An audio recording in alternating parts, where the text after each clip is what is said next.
You open your eyes. It's dark, but before you even sit up, you reach for it. In that split second, the day is already surrendered. Before your feet touch the floor, your brain is bombarded. Emails, text messages, social media, the endless noise of other people's lives. You are stationary, but your mind is already sprinting through a maze of external distractions. You might think you're simply catching up on what you missed, but every notification is a demand. The outside world is dictating your focus, hijacking your attention before your own thoughts can even form. That innocent scroll is a daily defeat. By giving away your attention in the very first minute, you forfeit your command. You guarantee that for the next 16 hours, you will spend your time reacting rather than leading. When you wake up, your brain is highly impressionable. Everything you feed it sets the trajectory for the day.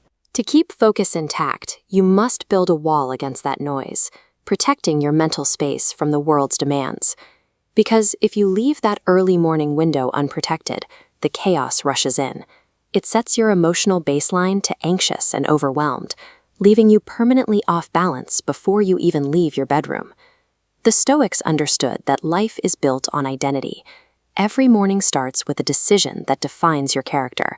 That first action acts as a vote for the person you intend to become. You don't wait to feel motivated. You rely entirely on discipline. When you hit the snooze button, you cast a vote for comfort. When you stand up immediately, you cast a vote for strength, rejecting the part of you that wants to hide under the covers. The Roman Emperor Marcus Aurelius used to remind himself of this every morning. He wrote that when you have trouble getting out of bed, you must tell yourself that you are rising to do the work of a human being.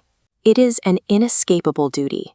Doing this, especially on the days you feel completely exhausted, creates a dense psychological weight. It builds an inner gravity.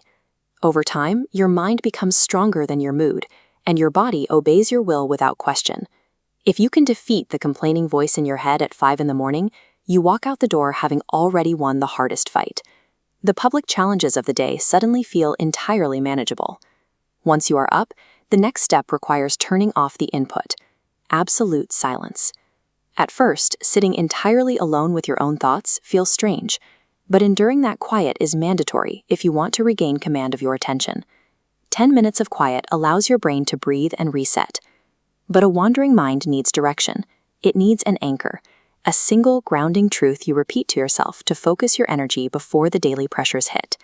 The ancients relied heavily on private mental programming. They kept journals to interrogate their own minds and correct their thinking. In that quiet space, ask yourself, what anxieties must I let go of? What specific virtue will I practice today? If you bypass this step, your mind remains untethered, and a mind without a deliberate direction will automatically adopt the frantic, reactive energy of the very first problem it faces. Mental clarity requires physical momentum. The Stoics knew the mind and body are partners. If you allow your physical state to remain sluggish and entirely comfortable, your thoughts will mirror that laziness.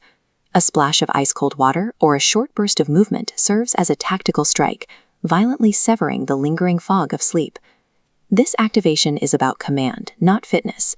Philosophers like Seneca practiced this form of intentional friction. By forcing the body to endure calculated, minor discomforts early on, you actively train the willpower required to endure unpredictable hardships later.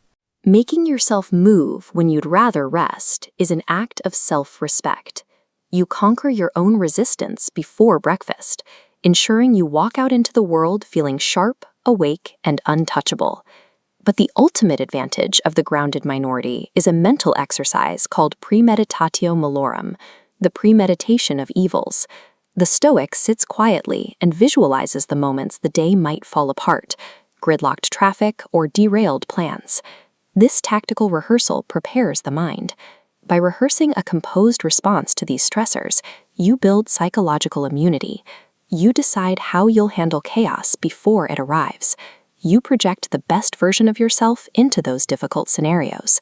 By deciding beforehand how you will react when tested, you take abstract values like patience and turn them into a practical, carved-in-stone reality. When the inevitable delay or criticism finally hits, you don't freeze and you don't snap. You stay centered because you've already lived through the exact scenario in the stillness of your room. This is how you cultivate true psychological sovereignty. You move through a loud, unpredictable environment as a calm storm, entirely unbothered by external aggression.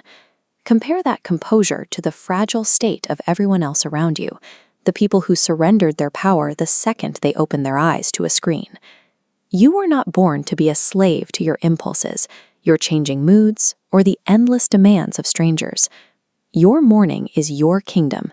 If you do not claim it with fierce, deliberate discipline before the sun rises, the outside world will dictate your life for you, and it will not be kind.